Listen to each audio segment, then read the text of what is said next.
सत्य कथा, पुरुषार्थ कथा, सुनो सुनो सिद्धार्थ कथा। चढ़ते सूरज सा तेजवान वो कीर्तिमान, हुंकार भरे जब कूच करे, थर थर कांपे आसमान। वो राजपुत्र वो शूरवीर, पर्वत को भेद दे उसके तीर, शांति का स्रोत करुणा की धार, निर्झर झरे मन से अपार। वो राजपुत्र वो शूरवीर, पर्वत को भेद दे उसके तीर, है शाक्य वंश का वो तारा, जगमग है जिससे जग सारा। सत्य कथा, पुरुषार्थ कथा, सुनो सुनो सिद्धार्थ कथा।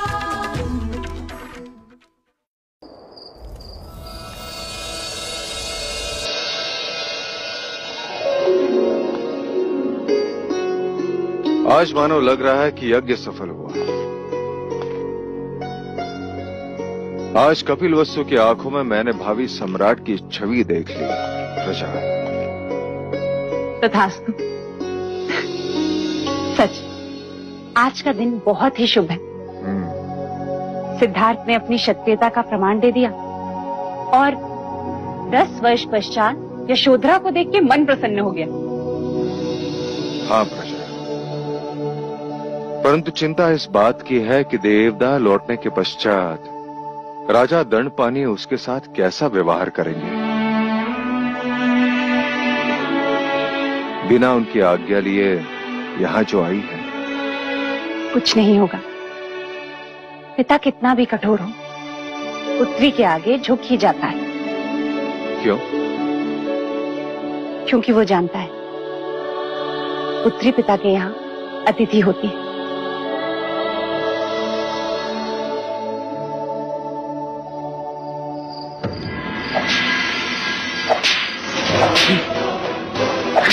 छोड़ो, छोड़ो देवदत्त, छोड़ो। ये क्या है? छोड़ो, छोड़ो देवदत्त, छोड़ो। ये क्या कर रहा है ये सब क्या है देवदत्त? एक पराजित योद्धा को दंड दे रहा हूँ। अपने मरते हुए अहंकार को जीवित रखने का प्रयत्न कर रहा हूँ। निराश न हो देवदत्त, और ये कोई अंतिम प्रतियोगिता नहीं है। आज सिद्धार्थ का भाग्य अच्छा था तो वो जीत गया, परंतु कल कुछ नहीं होगा पिताजी। कल एक भव्य शोभा यात्रा होगी। सब कुमारों के साथ मैं भी अश्व पर होऊंगा और रथ पे सवार होंगे युवराज सिद्धार्थ गौतम, और सब तरफ मेरी पराजय का शंखनाद होगा और कुछ नहीं। हृदय छोटा ना करो पुत्र, तुम्हारी पराजय में भी तुम्हारी विजय है। देने को आश्वासन अच्छा है पिताजी, किंतु इसमें मेरी कोई आस्था नहीं।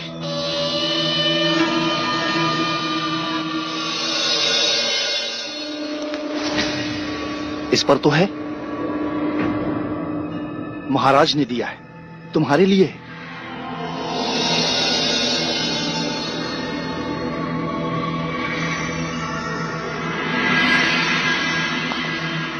संगीत उत्सव में तो तुम आए नहीं, परंतु महाराज ने मुझे स्वयं बुलाकर कहा कि मैं जानता हूं देवदत्त निराश होगा। उसे जाके कहना कि स्पर्धा में कोई विजयी होता है तो कोई पराजित, परंतु इसका अर्थ ये नहीं कि जो पराजित हुआ उसका मूल्य कम हो गया। देवदत्त और सिद्धार्थ तो कपिलवस्तु के दो नेत्र हैं। सिद्धार्थ मेरा अभिमान है तो देवदत्त सम्मान।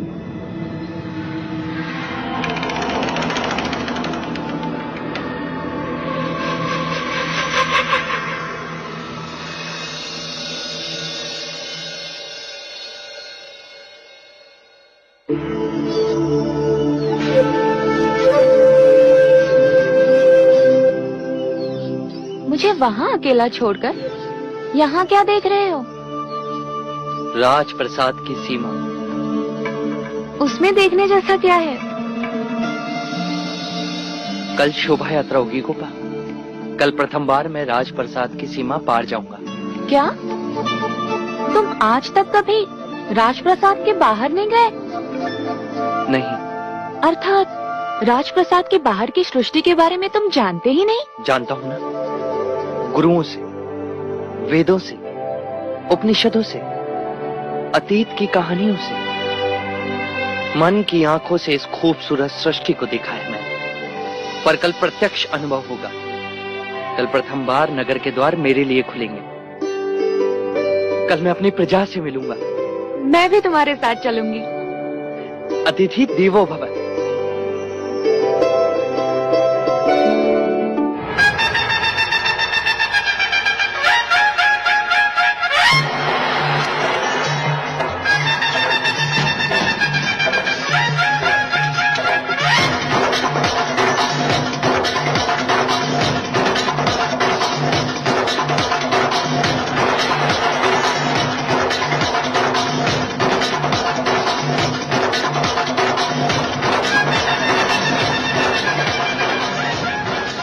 पूरी सावधानी रखी है ना महामंत्री?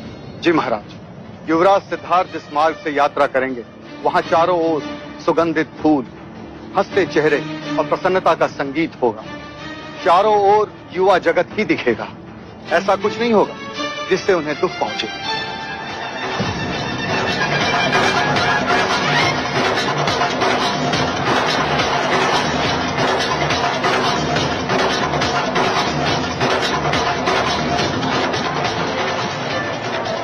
युवराज, जब आप महाराज बने तो मुझे अपना रक्षक बना लेना। सुना है कपिलवस्तु के लोग तुरंत अपने हृदय में किसी को नहीं बसाते, पर तुम तो अभी से इनके हृदय पर राज कर रहे हो।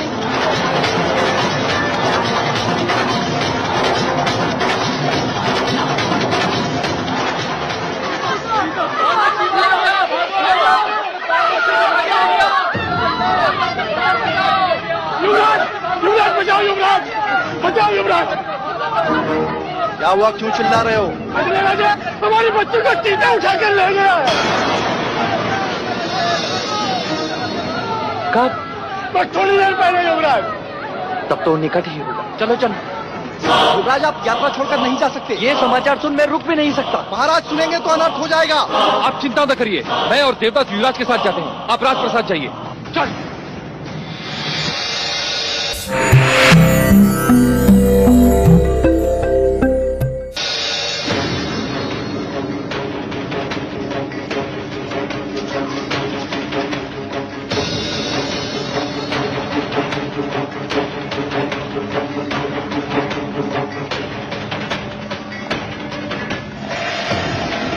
क्या चीते यहाँ अधिकांश देखे जाते हैं? नहीं युवराज, कुछ ही दिन हुए जंगल में आग लगी थी, तब चीते बस्ती की ओर आ गए।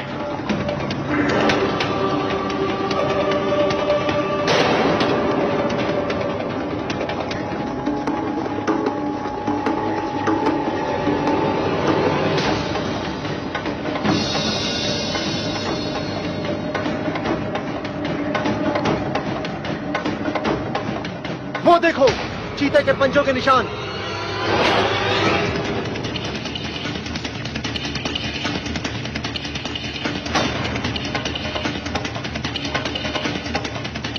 पंजों के चिन्ह पूरब दिशा की ओर जा रहे हैं। चलो। चीता अपने आखेट को दूर तक नहीं ले जा सकता, वो यही कहीं होगा। केवल एक बार दिखाई दे जाए, जीवित नहीं छोड़ूंगा उसे। नहीं जेठ, तुम उसकी हत्या नहीं करोगे, हम उसे जीवित पकड़ेंगे।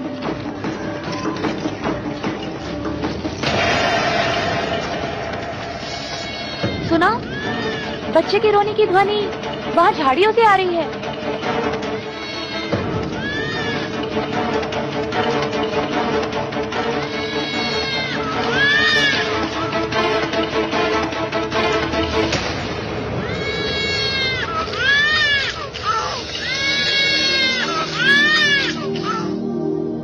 ये तो चमत्कार हो गया। बालक जीवित है। जीवित है, पर इसका रक्तस्राव रोकना पड़ेगा। इसे तुरंत ही वैद्यराज के पास पहुंचाना होगा। यशोधरा ठीक कहती है अनुज, तुम बच्चे को लेकर तुरंत निकलो। चीता अपना आखेट खोजता हुआ यहाँ अवश्य आएगा। आज मेरे हाथों उसकी मृत्यु नहीं जे, तुम उसकी हत्या नहीं करो। तुम उसे जीवित पकड़ो। वचन दो मुझे, वचन दो ज्येष्ठ। ठीक है, नहीं करूंगा, किंतु इस समय तुम केवल बच्चे के बारे में सोचो, चीते के बारे में नहीं। जाओ।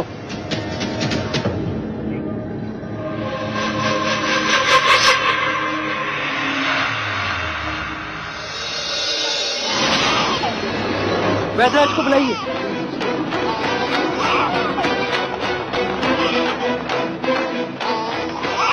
और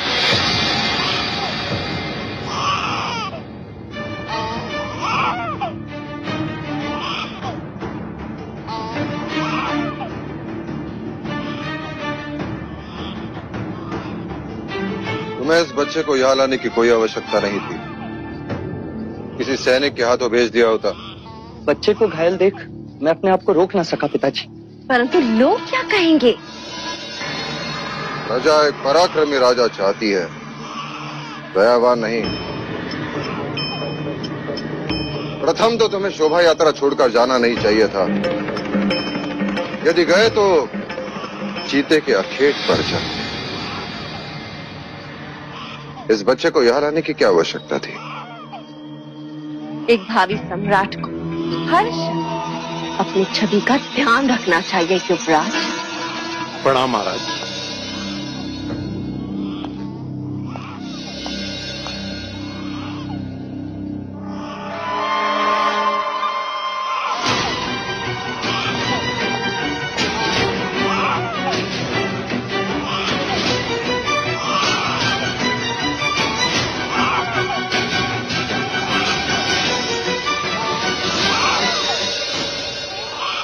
रक्तस्राव रोकने का प्राथमिक उपचार कारगर रहा।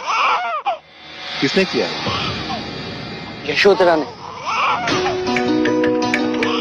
ईश्वर की कृपा से बहुत साधारण घाव आए हैं, शीघ्र ठीक हो।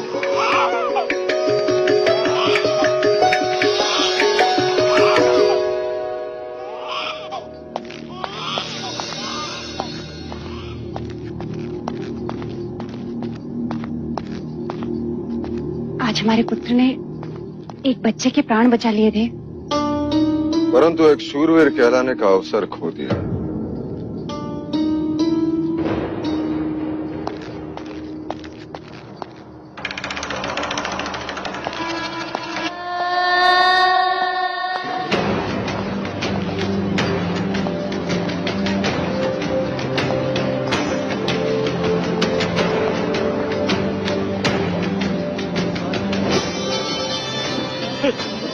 आप जैसे युवराज पाकर धन्य हो गए युवराज। हम धन्य हो गए युवराज, धन्य हो गए।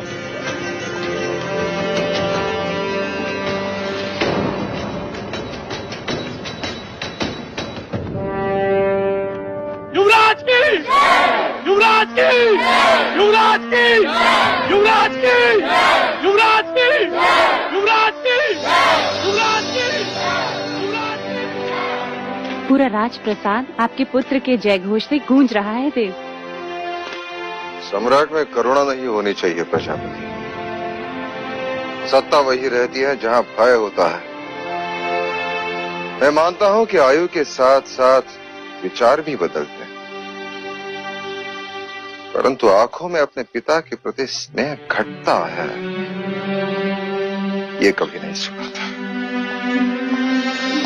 सिद्धार्थ,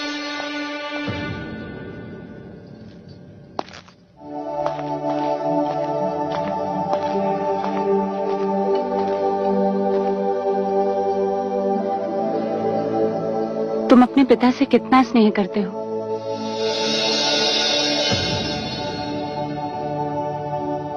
जितना एक पुत्र अपने पिता से करता है।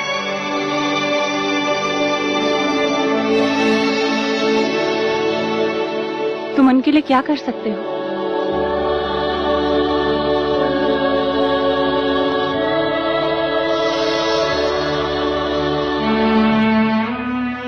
अगर वो कहें तो भी इन चरणों पर अपने प्राणों को त्याग सकता हूं।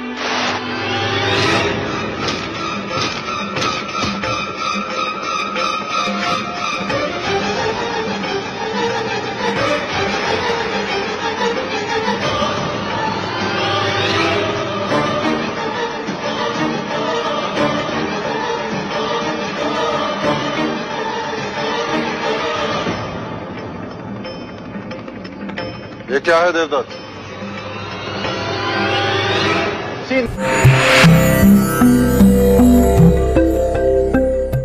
उसी नरभक्षी का सर जिसने बालक पर आक्रमण किया।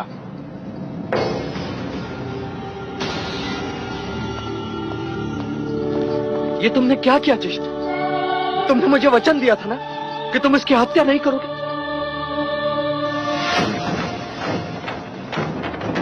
और काका, हमने प्रयत्न किया था सिद्धार्थ, परंतु वो भाग रहा था। ये तो देवदत्त की वीरता थी, नहीं तो वो हमारे हाथ से निकल जाता। तो क्या उसे जीवित नहीं पकड़ सकते थे? तो क्या होता उससे? हम उसे कहीं दूर जंगल में छोड़ाते ताकि वो नरभक्षी किसी और के प्राण ले सके। वो नरभक्षी नहीं होते, हम उन्हें बनाते। उसने मनुष्य के बच्चे के प्राण लिए हैं। नहीं, वो बच्चा सुरक्षित है। और यदि उसकी मृत्यु हो जाती तो? मात्र शंका और एक प्राणी के जीवन को समाप्त कर दिया आपने। आखिर कहते हैं सिद्धार्थ, यदि मुझे संभवता लगे कि कल राज्य पाने के लिए तुम मेरी हत्या कर दोगे तो क्या अनुचित तो नहीं होगा? यदि मैं आज ही तुम्हारा वध कर दूं तो ज्येष्ठ।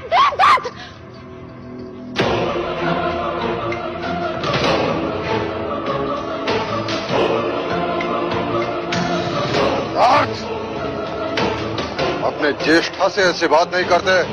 तलवार फेंक दो।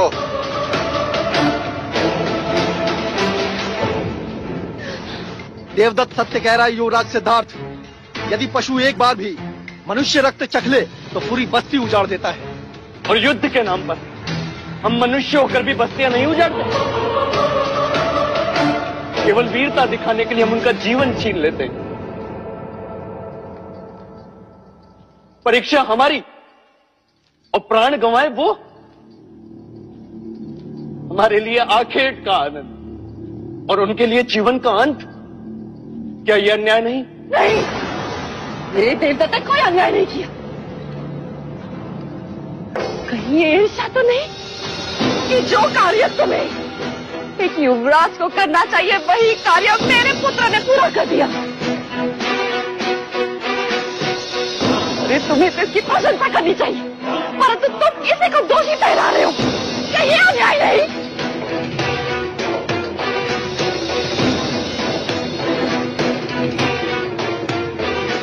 और तलवार फेंक दो यहां से, अभी के अभी चले जाओ।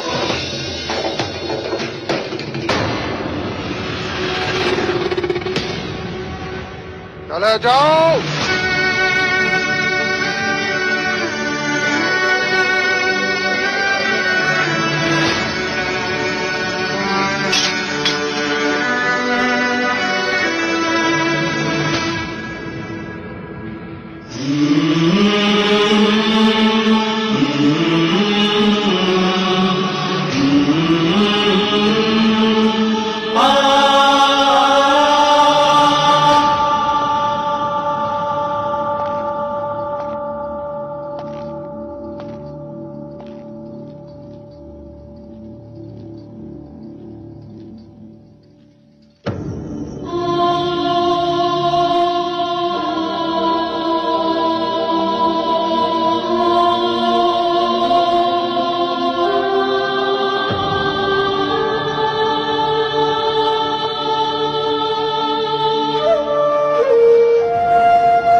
और प्रश्न मेरे मन में उठा गोपाल, कौन हूं मैं और यहां क्यों हूं?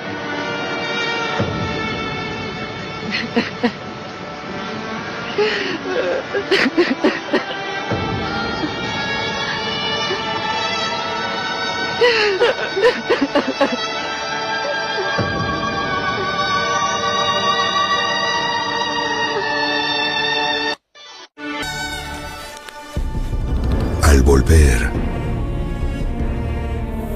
Gurú, ¿no existe alivio para este dolor? ¿Será para siempre lo que siento? Sí existe.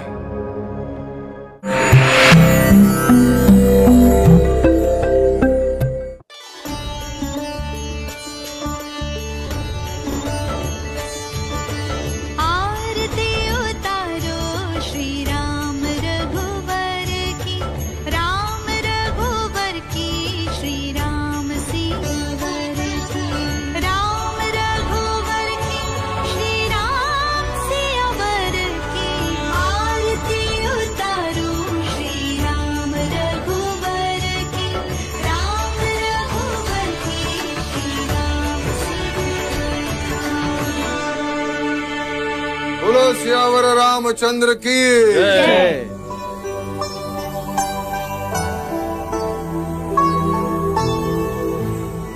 Mahadevi, आज का श्रृंगार अद्भुत है। आज श्रृंगार यशोधरा ने किया है। यशो, आज कोई पर्व है जिसे हम भूल रहे हैं? मुझे स्मरण नहीं, तुम ही बताओ आज क्या है? आज मैं अपने घर देवदा लौट रही हूँ बुआ।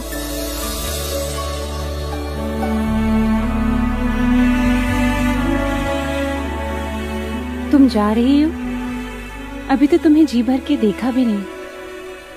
और तुम कुछ दिन और रुको हमारे पास। सुन लिया राम जी, बुआ कह रही है कि मैं कुछ दिन और रुक जाऊं। अब आप ही बताइए इन्हें कि वहां पिताजी को कौन समझाएगा।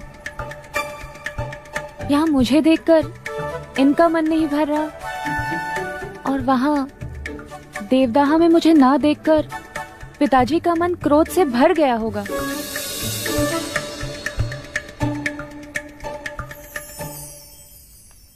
हम सभी यहाँ हैं। सिद्धार्थ कहाँ है? महादेवी, मैं गई थी उन्हें बुलाने, परंतु वो अपने कक्ष में नहीं है। मैंने राजप्रसाद में भी सब जगह उन्हें देखा, परंतु राजप्रसाद में नहीं है। तो फिर कहाँ है? कल रात वो प्रणाम करने भी मेरे कक्ष में नहीं आए। अनुज, आप चिंता न करें महादेवी, मैं अभी युवराज को ढूंढ लाता हूँ। हाँ हाँ महादेवी, आप चिंता ना करें, युवराज मिल जाए। शयन कक्ष में ना हो तो आश्रम की कुटिया में होगी, या फिर राज परिषद के छत पर हो सकते हैं, अथवा तालाब किनारे।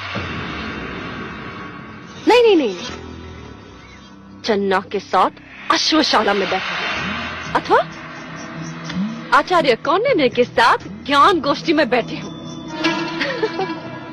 कल तो युवराज ने बड़ी ठिठोली की जब आचार्य अश्वपाल ने उनसे राजनीति सीखने की बात की, तो कहने लगे स्वार्थ के पाखंडी खेल का नाम है राजनीति।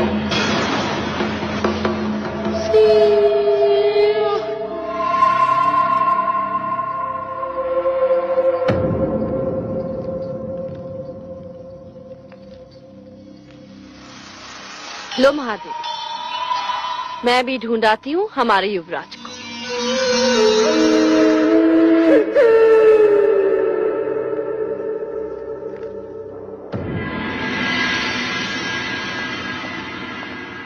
युवराज मिले?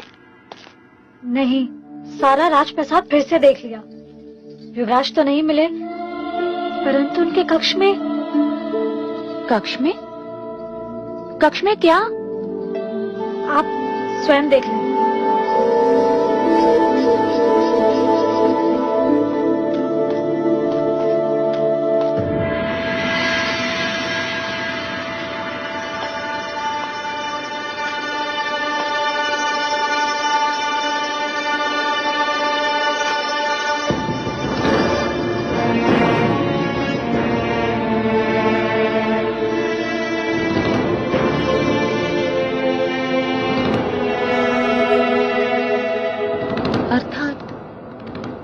तक उस जीव की पीड़ा को भूल नहीं पाए। मेरा हृदय ग्लानि से भरा है। कोई मेरी बात को समझ ही नहीं रहा। सब मेरी बात का विरोध कर रहे हैं। गुरुदेव, क्या ज्येष्ठ के कृत्य का विरोध करना अनुचित था? युवराज, जिस प्रकार हाथ की पांचों उंगलियां समान नहीं होती, उसी प्रकार मनुष्य की प्रकृति भी एक समान नहीं होती। तुम अहिंसा को मानते हो देवदत्त।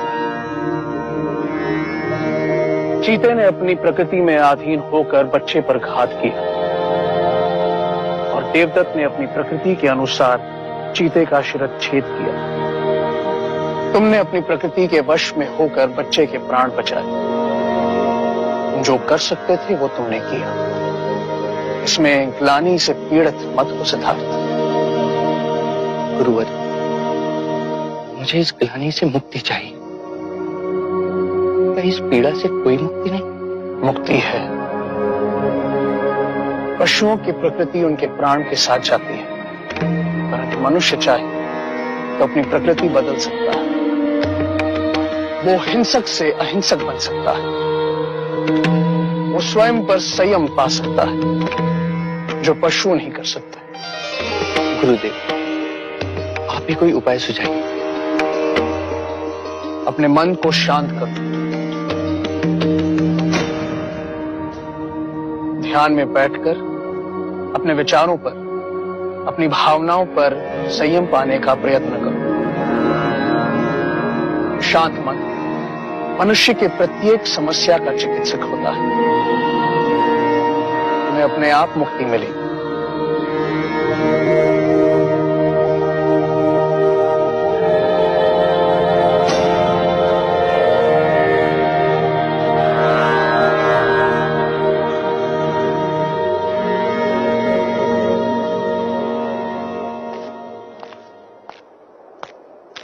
यशो, कहाँ चली गई थी मुझे छोड़ के? सिद्धार्थ को ढूंढने बुआ। उसे पता है कि आज मैं देवदाह लौट रही हूँ और बिना कुछ बताए चला गया। पिताजी से विरोध कर मैं उसकी परीक्षा में उसका उत्साह बढ़ाने चली आई, और वो है कि यदि वो युवराज है तो मैं भी राजकुमारी हूँ। अब जब तक वो मुझे देवदाह लेने नहीं आएगा, मैं भी कपिलवस्तु नहीं आऊंगी। आने दे सिद्धार्थ, आज मैं तेरी ओर से उसे डांटूंगी। फिर तो ठीक है ना? नहीं बुआ, जब वो आए उसे मेरी तरफ से बहुत प्रेम देना। कहना कि विदाई की बेला गोपा उसे बहुत स्मरण कर रही थी। प्रणाम महादेवी। अनुज अमितोधन ने सिद्धार्थ को ढूंढ लिया? नहीं, अभी तक वो आए नहीं। मैं यहाँ यशोधरा को लेने आया हूँ। मार्ग बहुत लंबा है। यशोधरा हमें शीघ्र ही प्रस्थान करना होगा। रात होने से पहले हमें जंगल पार करना होगा। हाँ मजले मामा, मैं अभी आई।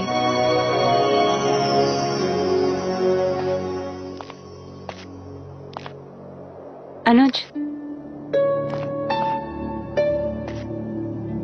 यशोधरा को छोड़ने देवदाह जा रहे हो। यदि भैया से कुछ कहा सुनी हो जाए तो मन मैला ना करना। आप निश्चिंत रहिए महादेवी, मैं अपनी मर्यादा भंग नहीं करूंगा।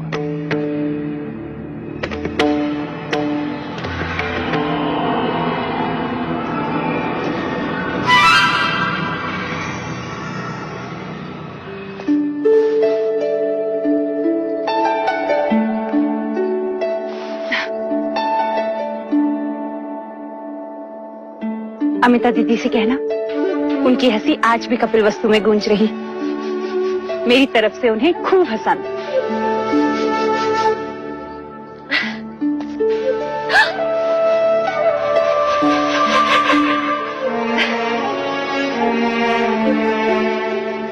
मैं भी चाह रही थी कि तुम कुछ और दिन रुक जाते। फिर देवदत्त तुम्हें देवता छोड़ा था, कह भी रहा था अभी तक तुम्हें यशोधरा से ठीक से मिला भी नहीं। अति शीघ्र आओ।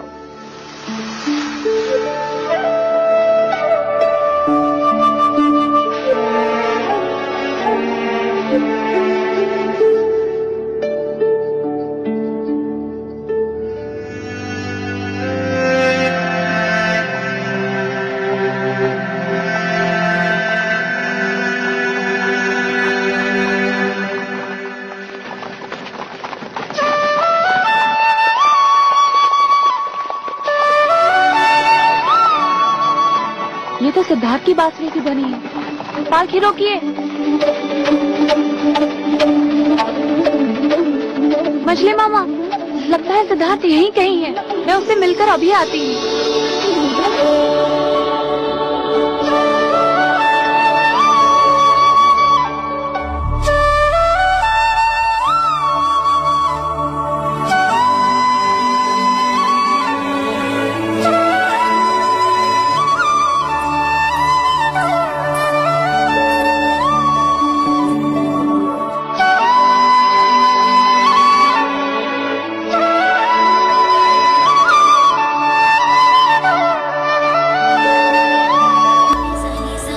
¿Cuándo volverás, Yashoda? Cuando vayas por mí a ese lugar.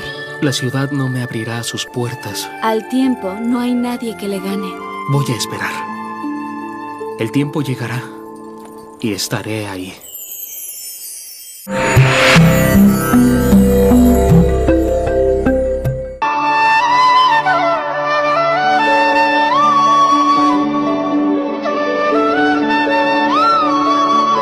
वाह रे हमारे आतिथ्य। गोपा, तुम यहाँ? और यही प्रश्न मैं करूं, तुम यहाँ तो? वहाँ राजप्रसाद में सब तुम्हें ढूंढ रहे और तुम हो कि माना कि कोई डांटे तो बुरा लगता है, पर इसका अर्थ ये नहीं कि तुम सबसे रूठकर इस तरह वन प्राणी बन जाओ। ठीक है, मुझसे नहीं मिलना तो ना मिलो। वैसे भी मैं जा रही हूँ। 10 वर्षों के पश्चात आई हो, 10 दिन भी नहीं रुकोगी? रुक भी जाऊं तो करूंगी क्या? राजप्रसाद में तुम्हें ढूंढती फिरूंगी। और क्या करूंगी? मैं भी वही कर रहा हूँ। क्या? तुम किसे ढूंढ रहे हो? स्वयं को। लोग ईश्वर को ढूंढते हैं और तुम स्वयं को? हाँ। यदि किसी दिन मुझे ईश्वर मिल गए और उन्होंने कहा, कौन हो तुम? तो क्या कहूंगा मैं, जब मैं स्वयं को नहीं जानता? तो जान लो, देख लो, मिल लो मेरी आंखों में स्वयं को।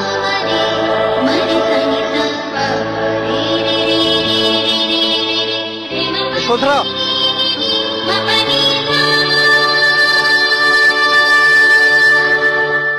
तुम्हारे जाने का समय हो गया गोपा। जाने से पहले तुमसे एक बात कहनी थी सिद्धार्थ। क्या? यदि तुम बुरा ना मानो तो। मित्र मानता हूं मैं तुम्हें, और तुम्हारे कहे पर बुरा मानने की दुष्टता मैं कैसे कर सकता हूं? तो वचन दो, आज के पश्चात कभी ऐसा बर्ताव नहीं करोगे जिससे किसी को दुख पहुंचे। मामा महाराज नहीं चाहते कि तुम साधु सन्यासी की तरह ध्यान में बैठो, और बुआ ये नहीं चाहती कि तुम सबसे अलग अलग रहो, अकेले रहो। मैं कभी अकेला नहीं होता। प्रत्येक क्षण मेरे प्रश्न मेरे साथ होते। ये प्रश्न ही तुम्हारी समस्या के जड़ हैं। हमारे देवदहा में एक गुरुजी आए थे, बड़ी अच्छी बात कही थी उन्होंने। जीवन को इतनी गंभीरता से ना जियो बालक, अन्यथा जीवन नीरस हो जाएगा। यशोधरा, और तुम भी द्रोणदन काका के बुलावे को अनसुना ना करो बालिके, अन्यथा वो क्रोधित हो जाएंगे।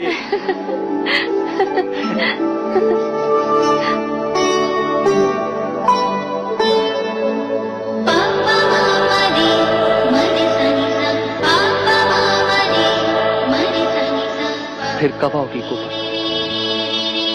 जब तुम मुझे देवदहा लेने आओगे। जानती हो तुम, नगर के द्वार मेरे लिए नहीं खुलते गोपा। जानते हो तुम, समय के सामने किसी की नहीं चलती। तो प्रतीक्षा रहेगी समय की शाख पर उस घड़ी के उगने की।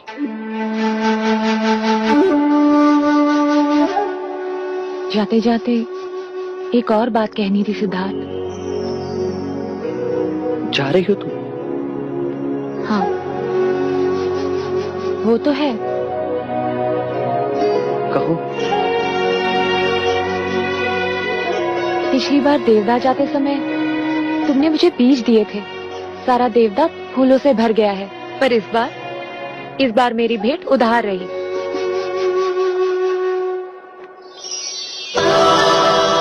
गोपा, आचार्य कौंडिन्य कहते हैं जिस समय का कार्य उसी समय कर लेना चाहिए, अन्यथा। इस समय यहाँ क्या भेंट दोगे मुझे?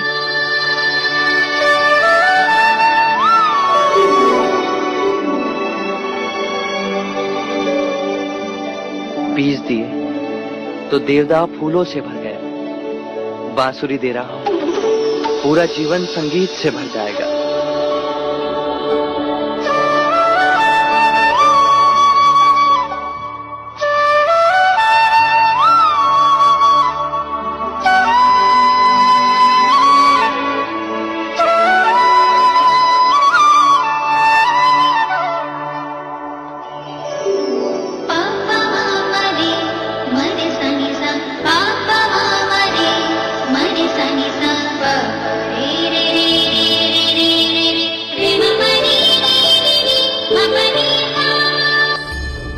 Yo siempre quise verte como un valiente shatriano con armas, valor y un escudo. No podría soportar toda esa carga. No olvides que eres un valiente shatriano. No olvido que soy un ser humano.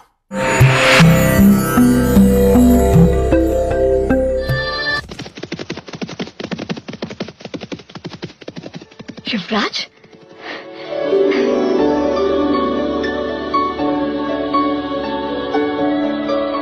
Mahadevi, युवराज आ गए। महादेवी,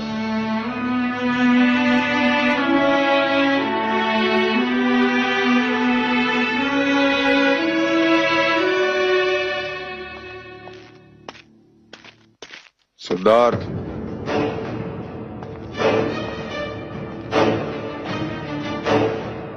कहां से आ रहे हो? उद्यान में टहलने गया था पिताजी। अथवा ध्यान में बैठने के लिए गए थे या बांसुरी बजाने? बांसुरी तो मैंने गोपा को दे दी। ये लो मेरी तलवार।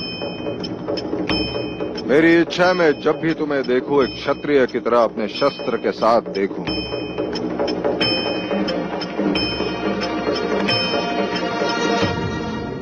इसका भार मैं नहीं उठा सकता।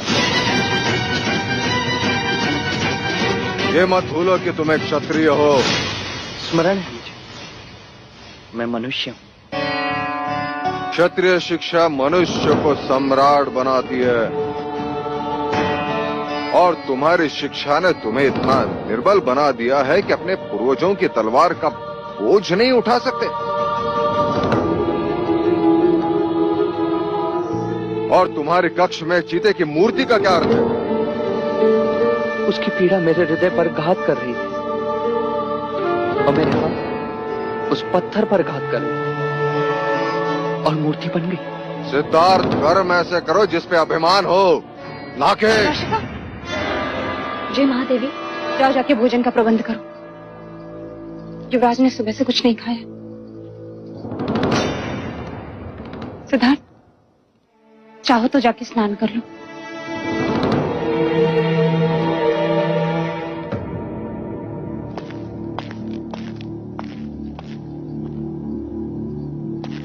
भाई महाराज, मैं कई दिनों से निरीक्षण कर रहा हूं। सिद्धार्थ की आचार्य कौंडिन्य के साथ घनिष्ठता बढ़ती जा रही है। ये उनकी संगत और शिक्षा का ही परिणाम है कि युवराज ध्यान के प्रति आकर्षित हो रहे हैं।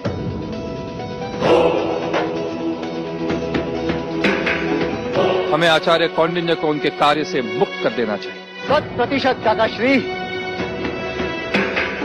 वैसे भी शिक्षा के नाम पर उनके पास सिखाने के लिए अब कुछ नहीं गए, केवल दक्षिणा की लालसा है बस। नहीं महाराज, हमें ऐसा कुछ नहीं करना चाहिए। आचार्य कौंडिन्य कपिल वस्तु के सबसे बड़े बुद्धिजीवी हैं। उनकी संगत में रहकर सिद्धार्थ को सही मार्ग मिलेगा। उनके ज्ञान से हमें सिद्धार्थ को वंचित नहीं रखना चाहिए।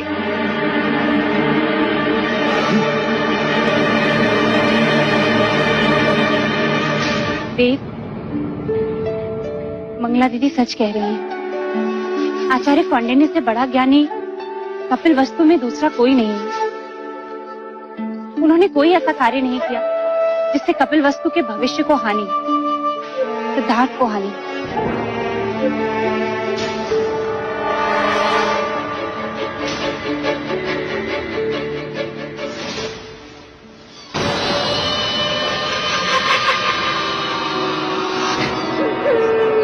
देवदत्त, आपको क्या आवश्यकता थी मजले काका की बात का विरोध करने की? माँ, आप तो जानती हैं कि गुरुवर कौंडिन्य सिद्धार्थ के कितना निकट है और मुझसे कितने मतभेद हैं उनके। बचपन से लेके आज तक हमेशा उन्होंने सिद्धार्थ का पक्ष लिया है। मुझसे केवल घृणा की है। और आज जब उनकी निवृत्ति की बात आई तो आपने